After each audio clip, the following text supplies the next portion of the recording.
and then you add in these different substances, whether it's psilocybin or cannabis or whatever it is, it's going to be interesting to see how the body reacts to these various perturbances, these various changes of your state. Yeah, and that's traditionally in a lot of these indigenous groups, the diet plays a big role in the way that the drug is administered, and I think we're slowly rediscovering a lot of things that have been known for tens, maybe hundreds, maybe thousands of years in some of these indigenous groups. Have you had a chance to see any of my new show? No, I haven't. Oh, I think you'd like it. I'm sure I'd like it. I like your old show. Yeah, I think it's a lot better than the old show. Yeah. Awesome. Yeah. But I had the opportunity to new bites. Oh yeah, new Hamilton buttholes. Oaxaca, Native American peyote juice, and all these integrating these other alcohols present in the You shut the fuck up, you little bitch hole. I'll knock your ass out. I'll beat your family to death. Sesame oil. The microphone's not on. Accessory cannabinoids modulate the THC experience, whether the THC is even the. Oh, I thought you were. And I imagine the same thing. Are you playing the game too? You want to play? Come on, play with me. Enjoy yourself. Put your feet in the coals. So burn off the fungus. Have you had any pushback against what you're doing, or any issues with?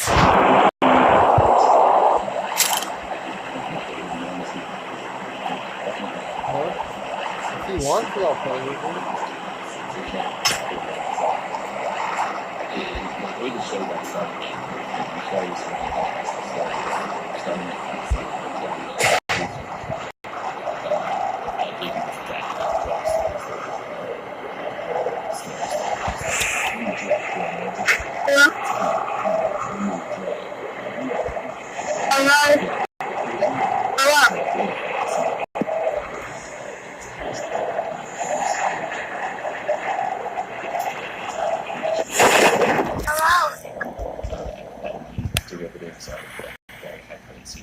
Derivatives. Anyway, it's a super potent psychedelic amphetamine that has a real tricyclic structure. And it looks like a dragonfly. Molecule. And it's got a very high, it's super, super potent and very, very long lasting. So it lent itself to scare stories. People, it's a potent vasoconstrictor, so people have high doses of it, and occasionally we have what a fucking retard of a finger or something like that. But again, this isn't because the drug is bad, it's because people use the drug responsibly, and this is something that's difficulty understanding. We're so eager to blame drugs for all of our problems. Drugs never hurt anyone. They're just inanimate constellations of carbon and hydrogen and nitrogen and oxygen. They don't jump out of their bags and vials and attack your serotonin receptors or dopamine transporters like that. So it's just a weird pattern that we've done repeatedly over time. And I don't know if you say things to little kids. Yes, I'm in it right now. Yeah, it's great. Yeah, it is great. Yeah, but one thing that I thought was interesting. Are you one of those people that tortures kids, Elizabeth? On games? Like, you suck, you little piece of shit. And Leary almost certainly played a role, but I think it's slightly ironic that he's a journalist and didn't really go that deep into the role that journalists played in all of this, which was humongous. And journalists are sculptors of public opinion, and it became the standard way of reporting on any of these things to say that they're bad, to sensationalize it, and to not have any consideration for what that would do. Because anytime a journalist writes some scare story, they can really mess with drug policy in a serious way. It might seem like nothing, like, there's a bunch of people in Brooklyn and they overdosed on some obscure synthetic cannabinoid, AMB fubinica. Who cares about AMB fubinica? No big deal. Say that it turns people into zombies and it gets thrown to Schedule 1. Who cares? Not a big deal. Well, that's a very short-sighted way of thinking about all of this, because that's exactly what happened. We're not learning from the mistakes of the past, that fun to sensationalize and talk about how dangerous it is. It doesn't mean 10 years from now we're going to recognize that it has serious therapeutic potential, and we made a big mistake outlining it. And I think a lot of that also comes from this sort of us versus them mentality that people have, where it's, cannabis is good, synthetic cannabinoids are bad. Well, cannabinoids don't have to be bad for cannabis to be good. Cannabis can be good without something else being bad to counterbalance it. You don't need to hate justify your love of cannabis. And this whole hatred of synthetic cannabinoids, I think, is totally misdirected, because they're products of prohibition that most people wouldn't even want to use in the first place. And when they do use them, they don't know what they're taking, they don't know what dose they're consuming, and so of course they're having a bad experience. That would happen with almost any drug, caffeine included, if people just consume unmeasured doses without having any idea what they were getting into. Give me a gun. Thrown into Schedule 1, what happens 30 years from now, once the therapeutic potential of cannabinoids is seriously explored, we find out that AMD Fubinica that everyone was saying turned homeless people into zombies in Brooklyn turns out to activate a certain subtype of hormone receptor. Oh, that's weird. So I'm playing with a Nick and an Elizabeth. Be very careful. Anytime you say Nick is a anything little negative, pig be talking. very, very careful. Elizabeth is the one that's fucking not helping nobody. Best stance in all of this is to not speak ill of drugs, of any drug. Give the drugs a break. Like a true drug enthusiast. That's not a problem also with just what journalism is. It's like asking a comedian to talk about it but not make fun of it. What's their job? And I don't know whether you'd say the lazy way out or the common approach is to say something that scares people. That's what clickbait is mostly about, either outrage or fear. That's true. There's a lot of richness in truth. I agree, but it's hard to sell. It's hard to I sell don't that think it's richness. even hard to sell. I think that people are lazy, Right. There's this idea that a lot of people have that, journalism is organized by some malevolent Rupert Murdoch type puppeteer who's telling everyone to, you go off and you say that cannabis causes car accidents, Right. and you go off and you say this evil thing about this and think alcohol is good. Did you see when Alex Jones was on my podcast and he got high with me? We got Like- drunk and I, and when it came up in his trial for his divorce, he said that George Soros puts he tests marijuana every year to see how much George Soros is influencing the levels of THC. That was his excuse. So people love these ideas. They Yes. love the ideas of the puppeteer, Yes. the malevolent puppeteer, because it denies individual agency. But the reality, and I say this as a journalist who's worked at many different publications, not just Vice, and this is a difficult reality to swallow, is that people are free to say whatever they want most of the time. And the journalists choose to report on things this way. Yeah, that is true, but it's also true that I've been a part of stories where I've talked to the author of it, and they said, well, this was manipulated by the editor. The editor manipulated the title, the change. That's a great excuse. Yeah. From my perspective. But it's true. Like, the Rolling Stone did an article about me, and they called me a psychedelic warrior. And I said to the guy who wrote that, what the fuck is that? I was laughing, and he goes, dude, I did not write that. Yeah. The editor gets a hold of it, tries to make it more salacious. It becomes something that's it's more likely for people to buy. Right. Especially headlines. That is true.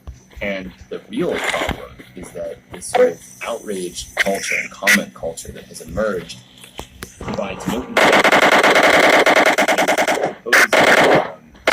write an article about this conversation we're having right now, and it could say Hamilton Morris says kratom should be illegal or something. Then that will get so much more engagement, because then you'll have all these people saying it should be illegal that it didn't watch it, and then you have other people arguing, those people saying, well, you have to never say that. And then you can create this whole engagement for doing the right thing. True, but the statement is much stickier. The initial statement of Hamilton Morris is because he thinks kratom should be illegal, or kratom. That is what more people are going to pay attention to. Far less read the retraction than read the initial article. This is one of the more insidious things about printing things that are patently untrue purposely. That people do things that are untrue with the caveat that they could just print a retraction that maybe 30% of the people that read the original article are going to read. The initial imprint is what's going to stick with people. Even if someone calls you a rapist, okay, and then it turns out that the person who called you a rapist was lying. The people who heard you were a rapist first, they still have that in their head. Oh, he's a rapist. I heard he's a rapist. Right. It's very difficult to get slippery ideas out of people's heads. So if somebody writes some article saying that you are against the legalization of certain things, I mean, they start looking at you as being compromised. The influence that people have today can't be understated because the reach is so powerful. The reach of any article, any video, it's so significantly greater than any other sort of distribution of information in the history of human beings. The potential for it impacting large groups of people is so huge. And this is the result of that is also that the viewers have a lot of power, and I think that in some sense they don't quite recognize the nature of that power. It's like voting with your dollar. If you spend all of your time commenting hatefully on things you don't like, you are actively encouraging the production of more of that thing that you don't like. If you like something, you engage with what you approve of more, because every time you engage with something you dislike, advertisements are sold and it's been incentivized to do that bad thing. And that's a really sticky thing when we have this culture where everyone loves to show their outrage and virtue signal and show that they're on the right side and all this stuff constantly, to say, hey, step back. You're just feeding the problem. Yeah. I think there's also a problem with a lot of what people are doing during the day is something they don't want to do. A lot of what people are doing is some job that they don't enjoy, and during that job, they have freedom to go online. And in this state of feeling like shit about whatever they're doing, they enjoy complaining about stuff. And so they'll read things and type things and get engaged in things, and there's some sort of a sport to getting pissed off about stuff. Instead of just spending your time doing things you actually enjoy. It seems so simple. It sounds like a simple solution. But if you could figure out a way to actively ignore things that are going to piss you off and seek out things that are going to excite you and intrigue you, you're going to be a healthier, happier person. And isn't that ultimately what everybody wants? I want to be happier. Don't you want to be happier? Well, why do we seek out shit that pisses us off? Because it becomes a sort of addiction. Yes. It's drug-like in and of itself. I mean, I see it. These arguments, and people are frittering away their finite time on Earth, engaged in these endless comment battles that no one reads. And it's a very dark reality, but it is also something that's driving the current culture of journalism where truth doesn't matter as much. All that matters is engagement. Right. It's just clicks. It's just clicks and money. It's interesting that you were saying something about drugs being inanimate objects and drugs don't actually kill people.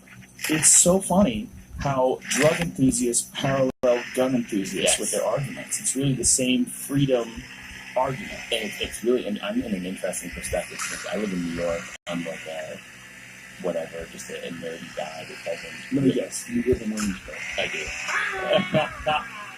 Yes. Yeah. Big surprise. But that's where the office is. I live close to the office area. But I have no interest in guns. I'm not. So it's really easy for me to say, well, look, there was this shooting and all these people dying, and this other guy got shot, and these things are really causing a lot of problems. So let's get rid of them because it doesn't impact me. And that's where you have to be the most careful, because the worst thing you can possibly do is make judgments about how other people should conduct their lives based on your own preferences, which people do all the time. So you hear someone say, well, I don't like cannabis. I don't smoke it. Why should it be illegal? Because people go to prison for it. Because it ruins people's lives who aren't their own. You have to think about people that aren't you.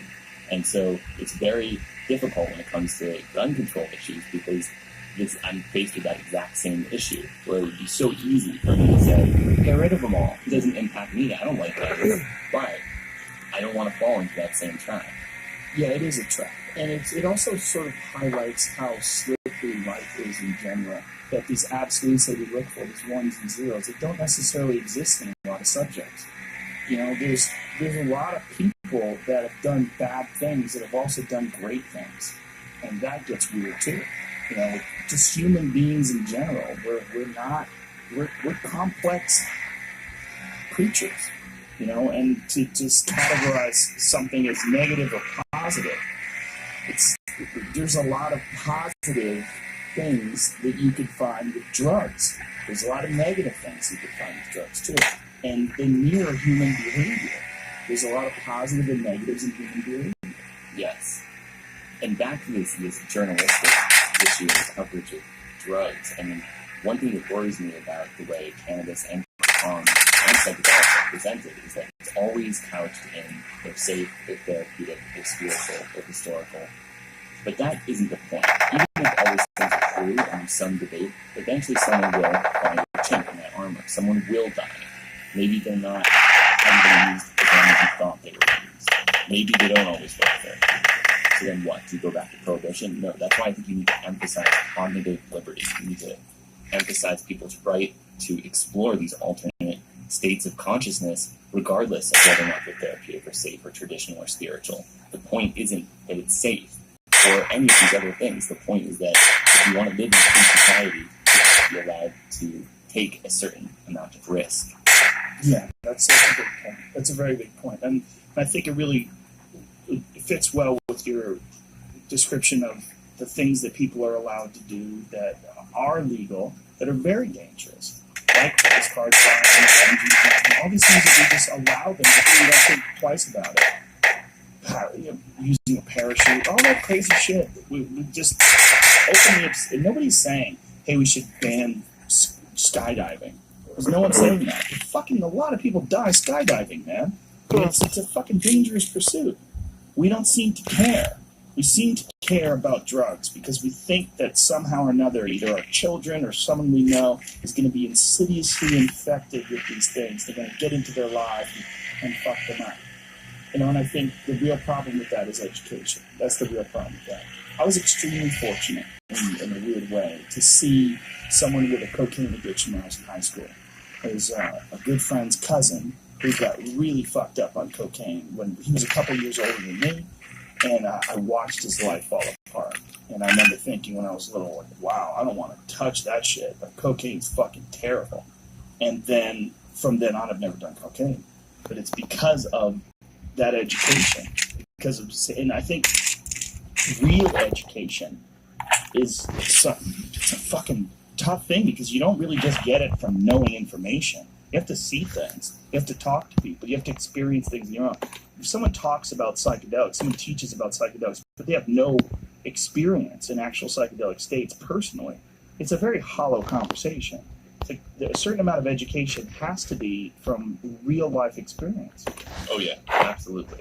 And the other thing is just, again, this idea of pharmacological determinism. Like I had a friend that was very, very, very seriously addicted to cocaine and had the resources to do immense quantities every single day. And he'd always say, well, if I try heroin, I know it's all over for me. I know that will be the last straw, so I'm never touching that stuff. And he didn't. But my own perspective, I've essentially tried everything. And if you really just think about these things, you can actually learn. For example, I tried heroin once. I didn't think it was that interesting. Did you do it injection? No. You snorted it? I snorted it. Yeah. What was it like? It was boring, I think. Boring? Yeah. I don't think opiates are very interesting drugs, psychologically. If I were to be totally honest, I think that cannabis is more euphoric and has so few side effects. Opiates has horrible constipation, it has all kinds of weird sweating problems. I don't think they're especially pleasant drugs. They're romanticized so much in our culture that people think that's it. Heroin, the ultimate high. Well, maybe it isn't. Maybe it's not even that great at all. Maybe it's garbage and it doesn't even matter. That's the same way I feel about snorting cocaine. I don't even think it's a good drug. It's not an issue of it's so addictive you've got to stay away from it because it's so damn good. It's not good. It's not even an enjoyable high. It has short duration. You don't feel bad almost immediately afterwards. It's a flawed substance. Same true of alcohol, I think, as well. Alcohol is a crazily flawed molecule. It's terrible. No other drug that I can think that causes a hangover of that type, where there's a toxic metabolite that poisons you the following day. Dr. Carl Hart was trying to explain to me what that is, and essentially he was saying that when you were getting a hangover, It's your body reacting to the addictive properties of alcohol. That you're getting addicted to alcohol almost immediately. That your body is compensating for that, and then this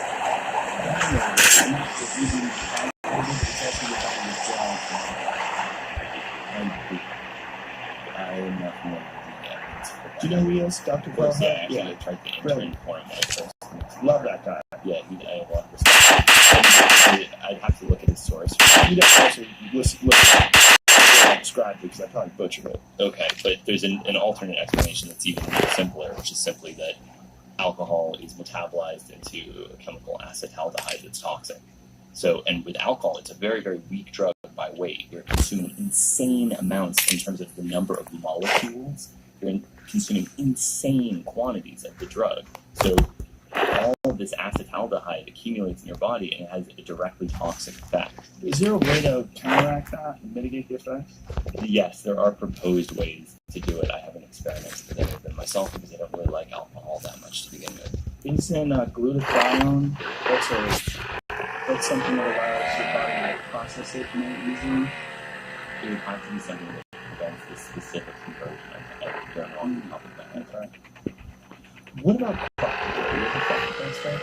This is another perfect example. So you can take a drug that it's actually it's the internet's drug. Yeah, fear drug. Yeah, people are behind every scare story. There's nothing. Explain what that is. Okay, so there's a scare story that I believe it was in Moscow, somewhere in Russia, and this was hitting the news around 2004. No, much later, 2010, something like that. I don't know.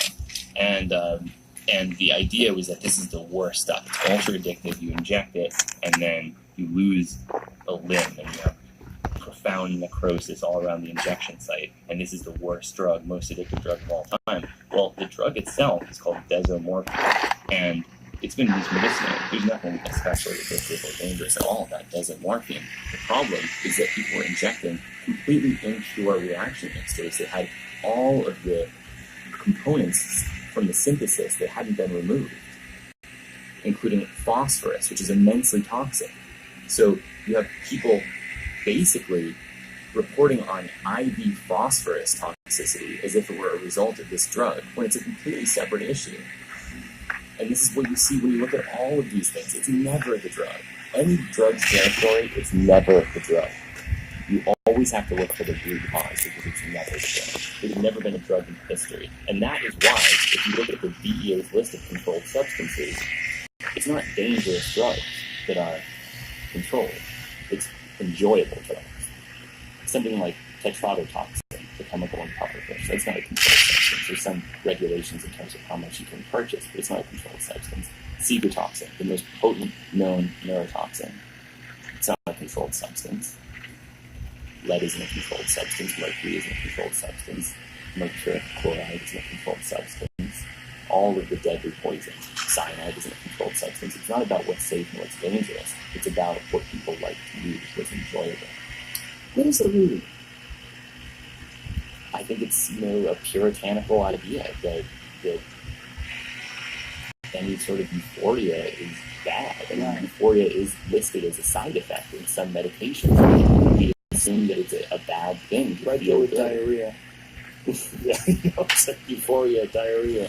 Yeah.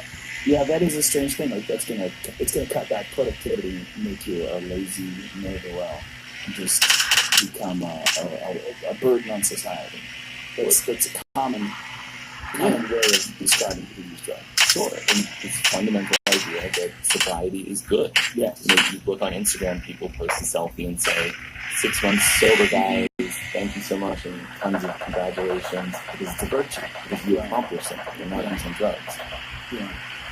Whereas in other cultures, that would not be the case. People would just say, oh, you decided not to work with a medicine. Medicine in question was not an accomplishment. Who was it saying? Was it Kyle Kingsbury that was saying that how much he hates the term plant medicine? Very, very similar drugs. And that's not to say that either are good or bad. It's just a factual statement that if in a double-blind... Trump is on diet pills? Que si quieres hacer lo mismo que el juego que estamos jugando con el americano, que estamos yendo hacia los árbitros que consigamos buenas. Popped up on screen. Judgments in compromise regardless. But is that why? No, donde sea. But it could be why to get so much shit done. I mean, remember when during the you just don't want to compliment, but I understand that. No, that's not why. Again, it's this idea.